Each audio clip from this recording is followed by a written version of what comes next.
السلام علیکم میرے محترم عزیز دوستو، آج ہم آپ کے سامنے پیش کرنے جا رہے ہیں سرکار غوث اعظم رحمت اللہ علیہ کے والد کا ایک ایسا واقعہ جسے سن کر آپ کا ایمان تازہ ہو جائے گا۔ یہ واقعہ ہے سرکار غوث اعظم رحمت اللہ علیہ کے والد سید ابو صالح موسیٰ جنگی دوست رحمت اللہ علیہ اور ایک سیب کا۔ تو اس واقعے کو سمجھنے کے لیے ویڈیو کو اینڈ تک ضرور دیکھیں۔ دوستو، حضرت ابو صالح موسیٰ جنگی دوست رحمت اللہ علیہ آپ سرکار غوث اعظم رحمت اللہ علیہ کے والد محترم ہے۔ جنگی دوست لقب ہونے کی وجہ ہے کہ آپ جنگ کو دوست رکھتے تھے۔ آپ ہمیشہ اپنے نفس سے جہاد فرماتے تھے اور نفس کو پاک رکھنے کا ذریعہ سمجھتے تھے۔ آپ بہت ہی کامل ولی اور شریعت کے پیروکار تھے۔ آپ رحمت اللہ علیہ دریا کے کنارے رہتے تھے۔ آپ ہمیشہ اللہ تعالیٰ کی عبادت میں مشغول رہتے تھے۔ آپ رحمت اللہ علیہ نے اپنی پوری زندگی میں کوئی حرام شے نہ کھائی، ہمیشہ حلال کمائی پر ہی گزر بسر کیا۔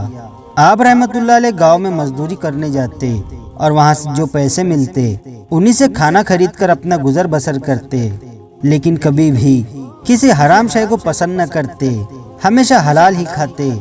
آپ رحمت اللہ علیہ کو محنت کا بھی بڑا شوق تھا، اتنا ہی شوق آپ کو عبادت الہی کا تھا۔ آپ ہمیشہ دریا کے کنارے ہی رہتے، آپ کا روز یہی معمول تھا۔ ایک دن اچانک اللہ کی مرضی سے آپ کی طبیعت خراب ہو گئی اور آپ اتنے کمزور ہو گئے کہ آپ چلنے سے قاصر ہو گئے تھے، یعنی بیماری کی وجہ سے آپ کے اندر اتنی بھی قوت نہیں تھی کہ آپ مزدوری پر جا سکے۔ آپ کے پاس پیسے بھی ختم ہو گئے تھے، کھانے کے لیے کچھ نہ تھا۔ یہ تو اللہ کی طرف سے امتحان تھا۔ آپ رحمت اللہ علیہ ابھی اسی فکر میں تھے کہ آپ نے خیال کیا کہ کیوں نہ میں روزہ رکھوں تو مجھے ثواب بھی ملے گا اور اس مشکل وقت میں مجھے صبر بھی آ جائے گا۔ تو آپ رحمت اللہ علیہ نے دوسرے ہی دن پانی سے شہری کی اور روزہ رکھ لیا۔ جب شام ہوئی تو آپ نے پانی سے ہی روزہ کھول لیا۔ ایسے ہی کچھ دن بیت گئے۔ کمزوری کی وجہ سے آپ کو بے ہوشی ہونے لگی۔ ایک دن اسی بے ہوشی کی حالت میں آپ کی نظر دریا کے موج پر گئی۔ آپ نے دیکھا کہ ایک سیب دریا میں تیرتا ہوا آپ کی طرف ہی آ رہا ہے۔ آپ اس سیب کو دیکھ کر بہت خوش ہو گئے، گویا آپ کے دل کو تسلی مل گئی، آپ کے دل کو قرار آ گیا۔ آپ نے اللہ تعالیٰ کا شکر ادا کیا۔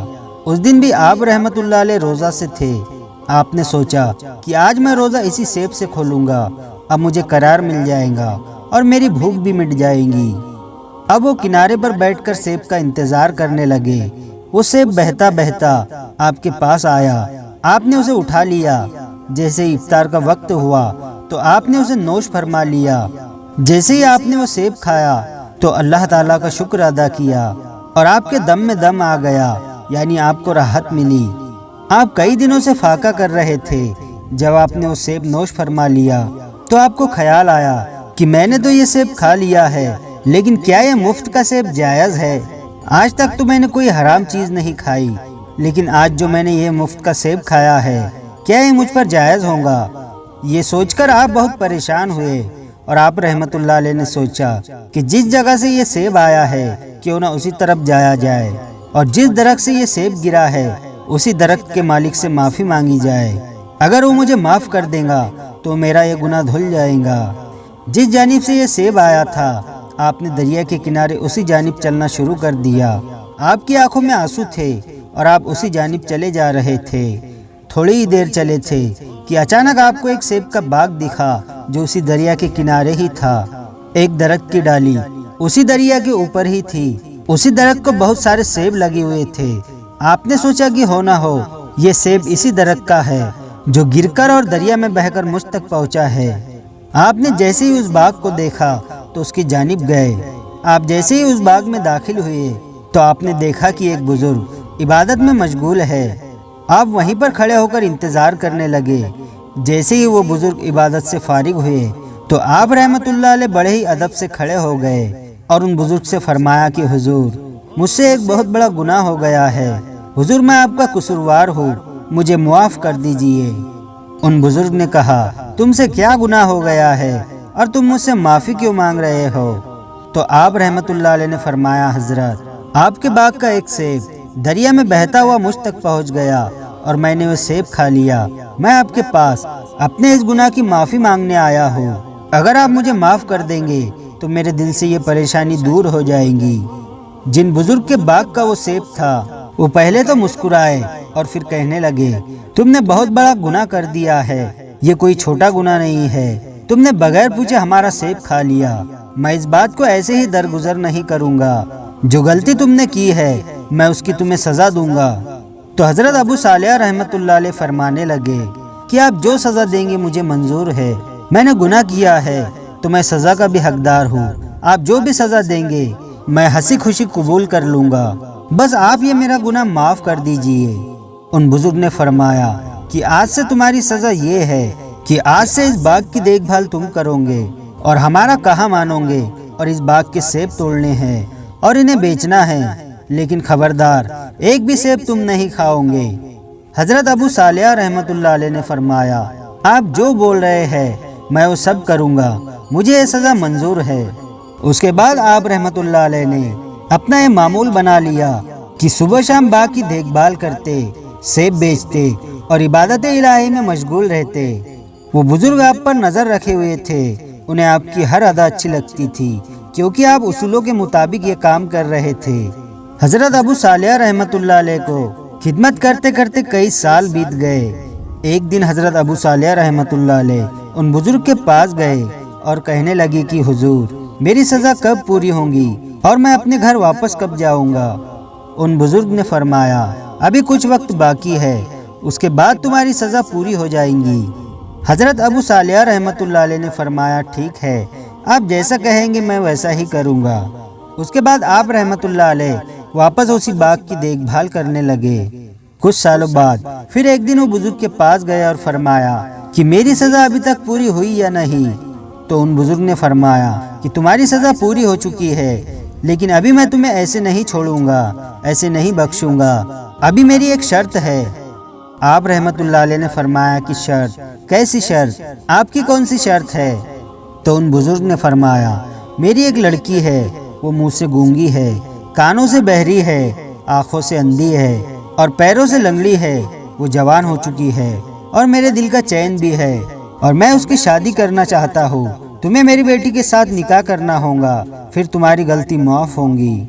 حضرت ابو صالح رحمۃ اللہ علیہ نے فرمایا، ٹھیک ہے، آپ جو چاہے کرو، لیکن میری غلطی معاف کر دو۔ پھر ان بزرگ نے اپنی بیٹی کا نکاح حضرت ابو صالح رحمۃ اللہ علیہ سے کر دیا، اور آپ رحمۃ اللہ علیہ کو رہنے کے لیے وہیں پر ایک کمرہ بھی دے دیا تاکہ آپ اپنے شریک حیات کے ساتھ وہیں پر رہ سکے۔ جب آپ رحمۃ اللہ علیہ کا نکاح ہو گیا اور آپ اپنے کمرے میں داخل ہوئے، جیسے ہی آپ رحمۃ اللہ علیہ نے اپنی دلہن پر نظر ڈالی تو وہ بالکل صحیح سلامت تھی، اس کے اندر کوئی عیب نہیں تھا۔ آپ رحمۃ اللہ علیہ گھبرا گئے اور سوچنے لگے کہ میری دلہن تو اندھی ہے اور پیروں سے اپاہج بھی ہے اور بے زبان بھی ہے، لیکن یہ تو بہت خوبصورت اور صحیح سلامت ہے، شاید یہ کوئی اور لڑکی ہے۔ جیسے ہی آپ کو لگا کہ کوئی اور عورت ہے، آپ بھاگتے ہوئے کمرے سے باہر آ گئے اور دوڑتے ہوئے ان بزرگ کے پاس گئے اور ان بزرگ سے کہا کہ حضور کمرے میں تو کوئی اور عورت ہے، میری دلہن اندر نہیں ہے۔ ان بزرگ نے کہا، کیا ہوا، گھبرا کیوں رہے ہو، وہ تمہاری ہی دلہن ہے۔ آپ رحمۃ اللہ علیہ نے کہا، نہیں حضرت، پہلے ہی ایک سیب کھانے کی سزا اب تک بھگت رہا ہوں، بڑی مشکل سے وہ گناہ معاف ہوا ہے، اب میں کوئی اور گناہ نہیں کرنا چاہتا۔ وہ عورت کوئی اور ہے جو اندر دلہن بن کر بیٹھی ہے، وہ صحیح سلامت ہے۔ ان بزرگ نے کہا کہ گھبراؤ نہیں، وہی تمہاری بیوی ہے، لیکن وہ کانوں سے بہری اس لیے ہے کہ اس نے غیر محرم سے ابھی تک کلامی نہیں کی، اور زبان سے گونگی اس لیے ہے کہ اس نے کبھی بھی غیر محرم سے بات نہیں کی، نابینا وہ اس لیے ہے کہ اس نے آج تک غیر محرم کو نہیں دیکھا، وہ پاؤں سے اپاہج اس لیے ہے کہ اس کے پاؤں تک گناہ کی طرف نہیں گئے، یہ اللہ کی نیک بندی ہے، ہمیشہ عبادت میں مشغول رہتی ہے، تم بہت ہی خوش نصیب ہو جو تمہیں ایسی دلہن ملی، اور وہ بھی بہت خوش نصیب ہے جو تمہارے جیسا دولہا ملا۔ اس کے بعد ان بزرگ نے کہا کہ جاؤ، میں تمہیں خوشحال رہنے کی دعا دیتا ہوں، اور اللہ تعالیٰ تم دونوں پر اپنی رحمتیں برساتا رہے۔ آپ رحمت اللہ علیہ اور آپ کی دلہن دونوں خوشی سے رہنے لگے۔ اللہ تعالیٰ نے اس نیک جوڑے کو حضرت عبد القادر جیلانی رحمت اللہ علیہ جیسا بیٹا عطا کیا۔ سبحان اللہ۔ تو دوستو آج کی یہ ویڈیو آپ کو کیسی لگی ہمیں کمنٹ کر کے ضرور بتائیں اور ویڈیو کو لائک اور اپنے دوستوں کے ساتھ شیئر ضرور کریں۔